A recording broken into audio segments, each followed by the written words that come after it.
Am I the a-hole story? Update: Am I the a-hole for refusing to put my boyfriend on the title of my house or make him a beneficiary? Original story. Background: My BF of over 3 years has been living with me for 18 months. We are both in our 30s, happy, and talk about how this is it for us, relationship-wise. We are in it for the long haul. Only problem, he does not want to get married, and I really do. Marriage is important to me. We have had a lot of talks recently and his vibe is somewhere between, not ready, and, commitment as far as marriage, is stupid, so why bother? After many long discussions, I realize that I love him enough to stay and take marriage off the table, even though I want it. He says he doesn't know if he'll ever want to get married. Side note, we both do not want children. Now the issue. I got paperwork from my insurance and was looking through it. I made a joke about how, my parents are going to be really comfortable if I die, especially in an accident. They can mourn me in style, because of my insurance policies and the added accidental death insurance I have. My boyfriend and I then got talking, and he mentioned how I should really change my beneficiary to him. I said no. Absolutely not. I told him that I would never make anyone who isn't blood or legal family my beneficiary. I said I would add him in the future if one day he decided he wanted marriage with me, but as it stands now, my insurance will remain as is. I also told him that since I own the house we live in myself, I bought it before we got together, that I would never add him to the title without marriage. Am I the a-hole? He is now mad and saying I'm an a-hole and holding marriage as a bargaining chip. We never have to get married, but I am not comfortable tying him to my finances without being married. For added info, I also have a lot of money tied up in my house. He does pay me to live here. My mortgage is almost $1,200 and he pays me $400 a month towards that. I also have a lot of money invested in my house. When I bought it, I used $42,000 that I saved for the down payment. That was all my money, and is now equity in the house that he had no part of. Now for the top comments. Not the a-hole.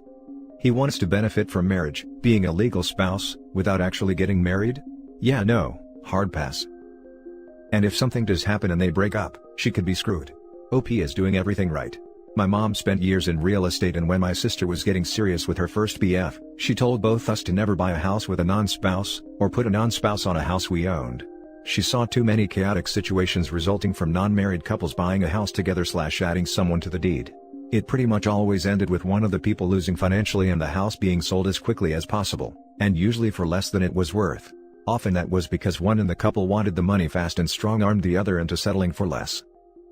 Yep, anyone who claims that marriage is just a piece of paper is kidding themselves, at least in the USA they are. There's a reason the LGBT+ community is so big on having that right.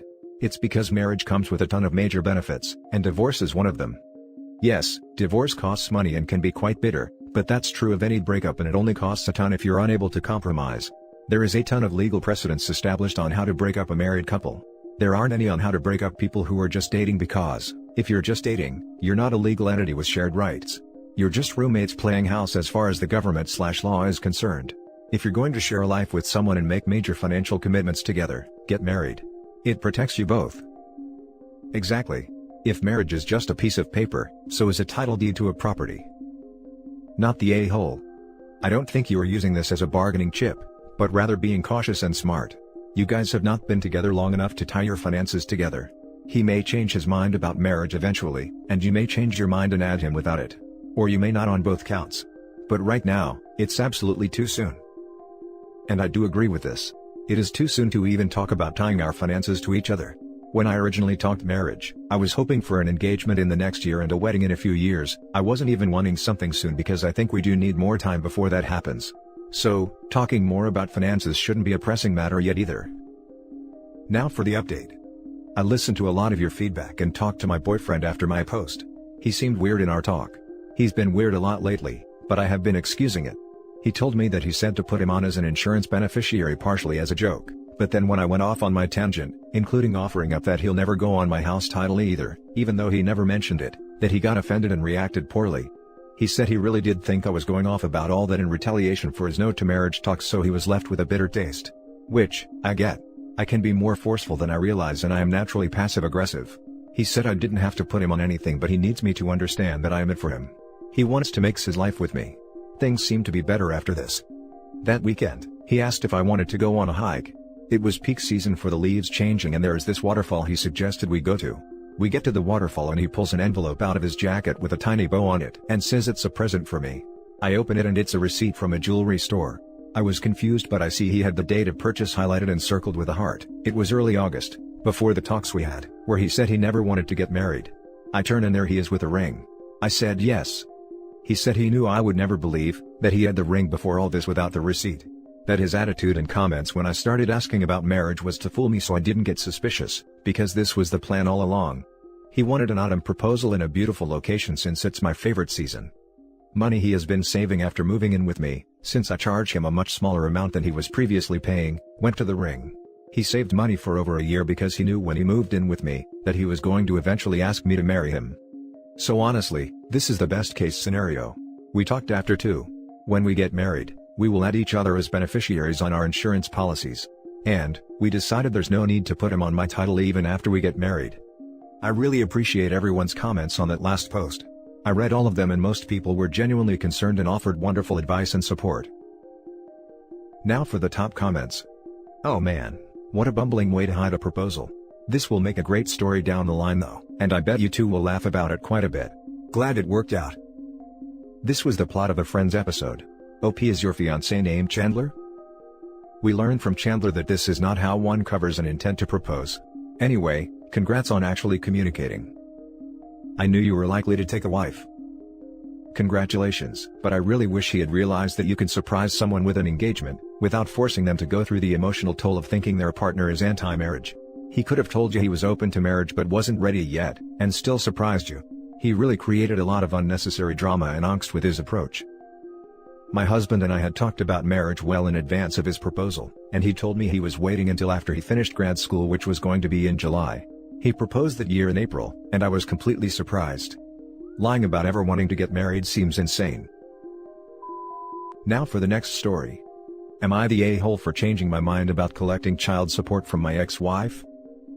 When we got married, pre-kids, I was the sole provider. When we had kids, she wanted to go work for her family business. It ended up blowing up, and she was making 3 times what I was making. We divorced a couple of years ago, and while I waived spousal support, I did get child support. In our state, it's law, so it's not like I can decline it. She pays a hefty amount and was outraged. I never needed the child support because I make enough money on my own, and we both agree that none of our sons are going to be trust fund kids just because there is money. A few months ago, we had a blow up over our 11-year-old son, and our co-parenting plan was breaking down. We went to mediation, and while she was clearly in the wrong and had the most to lose, I decided to make a concession about the child support. I agreed to shoulder more child expenses, and the child support would be more of a reimbursement. We were putting it in writing until I came across a nasty post that she wrote to fellow moms, about co-parenting with difficult, controlling dads. She basically blamed me for her imbalanced life, that I was hostile, and said any father who accepts child support he didn't need from the mother of his kids is criminal. Of course she has a little following on IG. Someone asked her if she were referring to me and she said, "No, because you should read this." That is how I found out. So, I called the mediator up and cancelled our agreement. Now my ex is raging and using it as evidence that I am a difficult dad. Now for the top comments. Just going to jump in here with, child support is for the children, not the parents. If you don't need her support for daily expenses, use her contributions as a college/trade school/future home fund. Your children will benefit and their mother doesn't get to evade her responsibilities. Too many go revenging their exes and making child support paying difficult, because they think it's for the ex, even its sole purpose is make sure kids have what they need to have proper life. Also not the a-hole. My dad paid his ex-wife, not my mom, child support, but the kids would come back asking him to pay for essentials, season-appropriated clothes, school stuff. He'd tell them that he gave money to their mother. Ex-wife told them she didn't receive money and was paying for everything, and that dad wasn't financially helping. Turns out she didn't have a job and used the money for her own expenses. Problem was solved when my siblings started to be full-time at my dad's place. Child support is for the child. Whatever funds you use are for the benefit of your child and not for your benefit. Take her for whatever you are legally allowed, and put whatever excess that you might use into an account. When they are adults you can either decide to give them the funds or not. Yeah, what if they get cancer? Come down with COVID? Or simply want to go to college and don't qualify for loans, because they're supposed to have all this money from their mom? Take the money. Now for the last story. Am I the a-hole for causing my boyfriend's kids to stop eating his ex-wife's cooking? My boyfriend got divorced this past spring, and we started dating a couple months after the divorce was finalized. He has 2 kids, 11 and 8, from his previous marriage and has 50-50 split custody. Because of the pandemic I moved in with him pretty shortly after we started dating, since he needed help with the kids at home. This has actually worked out great, the kids and I get along fantastic, they are a total delight to be around. Neither my boyfriend nor his ex-wife could cook worth a damn, we're talking spaghetti from a can/Kraft mac and cheese level cooking here. I on the other hand, am a massive foodie and love to cook, and now do 100% of the cooking in the house. Here's the problem, now that the kids know what real food tastes like, they're absolutely refusing to eat anything the ex-wife cooks for them. The ex demanded that I either stop cooking, or send her money to pay for the takeout she's been having to buy for every meal. Obviously, these are ridiculous demands, but to keep the peace, I offered to cook enough extra food for the kids to take to the ex's house to last for the week. This suggestion enraged the ex even more, who said that I'm insulting and undermining her as a parent, and that I need to stop acting like a mom to her kids. Am I the a-hole here? P.S. I know the dating time frame looks sketchy and people will inevitably ask, did you have an affair? The answer is no. My BF and I had been friends for years, since before he first met his ex actually, but nothing romantic ever happened between us until after the divorce. Now for the top comments. Not the a-hole. She needs to learn how to cook something better than Kraft mac and cheese. I like boxed mac as much as the next girl, but real food is needed the majority of the time. Homemade mac and cheese isn't that hard. Even spaghetti with a basic tomato sauce is pretty easy and would please the kids. There's a difference between knowing how to cook and being a great cook. Not everyone has to be great in the kitchen. But everyone should know how to cook basic meals for themselves. It always blows my mind that people don't know what they're doing in the kitchen because I grew up poorish and have been cooking since I was 15 to 16. Not the a-hole. She could just learn to cook. It's a basic life skill. Edit, the boyfriend should learn as well. I only said her in this situation because she's the one making a fuss. But yes, they both could have avoided this situation had they both learned to cook in the first place. So should OP's boyfriend, by the way.